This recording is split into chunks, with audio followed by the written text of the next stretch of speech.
कैलाश पर्वत पर भोले बाबा रहते हैं, मैया पार्वती और भोले बाबा दोनों लोग कैलाश पर्वत पर विराजमान।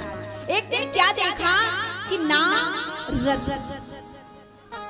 नारद का नाम सुना होगा, नारद, नारद, जिसकी बात को कोई रद्द ना करे उसी का नाम नारद, उसी का नाम नारद है। नारद की दैत्यों में चले जाएं, राक्षसों में चले जाएं, कहीं भी चले जाएं, उनकी हर जगह पूजा होती है, क्योंकि वो हमेशा अपनी पीड़ा पर नारायण नारायण। नारद भगवान सोचने लगे कि ब्रह्मा जी में तो एक बार झगड़ा हो ही चुका है, विष्णु भगवान में भी हो चुका है, क्यों ना आज कैलाश पर्वत पे जाते हैं और मैया से और बाबा से झगड़ा कराते हैं। कैलाश पर्वत पे पहुंच गए। कैलाश पर्वत पे जाने के बाद कहने लगे, माँ, हाँ, अरे आइए नारद, कहाँ रहते हो आजकल, तो आप मालूम नहीं पड़ते हो। अरे माँ, मैंने हर जगह जाना आना बंद कर दिया। क्यों? सुर नर मन जन सबकी ये रीति, स्वार्थ लाग करें सब प्रीति। इस संसार के लोग क्या करते हैं, स्वार्थ के लिए प्रेम करेंगे। जब तुम्हारा स्वार्थ होगा ना तो तुम्हारे पास 50 बार आएंगे, और जब तुम्हारा स्वार्थ उनका पूर्ण हुआ फिर तुमसे बात करने वाले नहीं।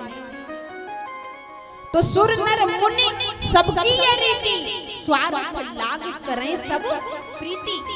इसलिए माँ, हम किसी के पास नहीं जाते, सब स्वार्थ के लिए प्रेम करते हैं। तो मैया पार्वती हंसने लगी, अच्छा करते होंगे सब प्रेम, लेकिन मेरे भोले बाबा तो मुझे बहुत प्रेम करते हैं। अच्छा माँ, भोले बाबा बहुत प्रेम करते हैं? बोले हाँ। बोले कितना प्रेम करते हैं? बोले इतना प्रेम करते हैं कि गुरुदेव भगवान ने जो मंत्र दिया ना, गुरुदेव भगवान के मंत्र का नाम है गोपनीयम गोपनीयम गोपनीयम प्रत्यतः। मंत्र हमेशा गुप्त रखना चाहिए। गुरुदेव का दिया हुआ मंत्र किसी को नहीं बताना चाहिए। तो माँ कहने लगी कि दिया हुआ गुरु का मंत्र किसी को बताना नहीं चाहिए, लेकिन मेरे भोले बाबा तो इतने अच्छे हैं कि वो भी मुझे आकर के बता दिया। तो नारद बाबा कहने लगे, माँ फिर तो तुमको ये भी बताया होगा कि गले में जो मुंडों की माला है वो किसकी है? अब तो मैया चक्कर में पड़ गई कि गले में जो मुंडों की माला है वो किसकी है, ये तो आज तक नहीं बताया। तो नारद बाबा कहने लगे, फिर प्रेम क्या करते हैं, खा। जो इंसान तुमसे प्रेम करता है उसने आज तक तुमको ये नहीं बताया कि गले में किसके मुंडों की माला है, तो प्रेम क्या करते हैं, खा। अब तो माँ एकदम सोच में पड़ गई। नारद बाबा ने कहा, नारायण नारायण। माँ बस इतना ही काफी था, अब हम तो चलते हैं।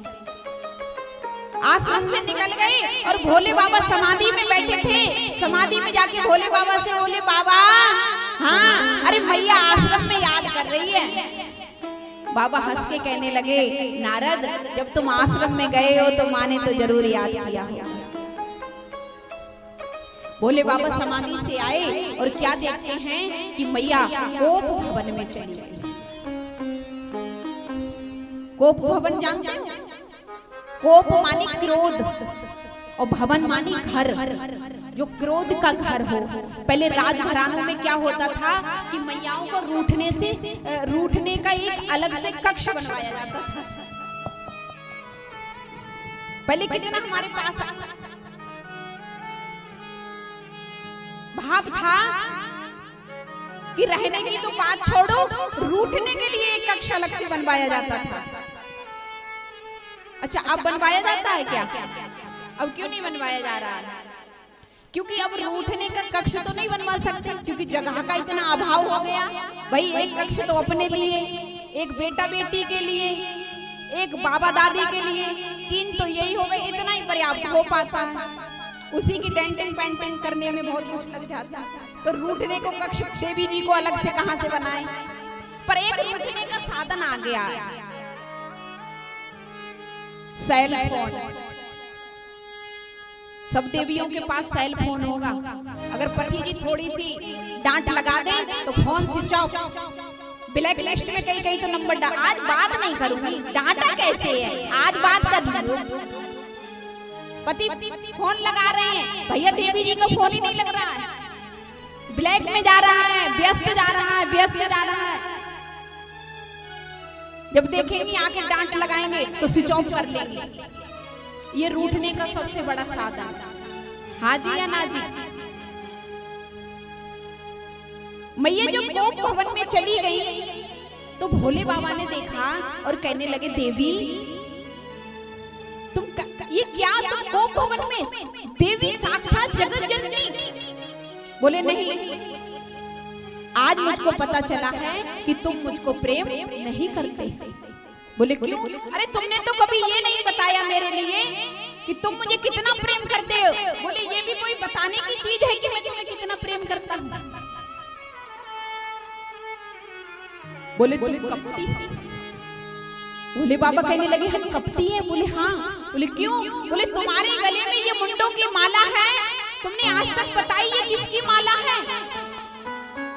तो भोले बाबा कहने लगे, देवी वैसे तो तुम परांबा हो, जगदम्बा हो, जगत जननी हो, लेकिन इस देह में जब तुम देह को धारण करती हो और इस देह को छोड़कर त्याग कर चली जाती हो तो आपके मुंड इस माला में प्रो करके मैं पहन लेता हूं। मैया बोली तो तुम महाकपटी हो, फिर तो तुम महाकपटी हो। अरे तुमने कौन सी ऐसी जड़ी बूटी खा ली जो तुम कभी मरते ही नहीं हो और मुझको हर बार मरना पड़ रहा है?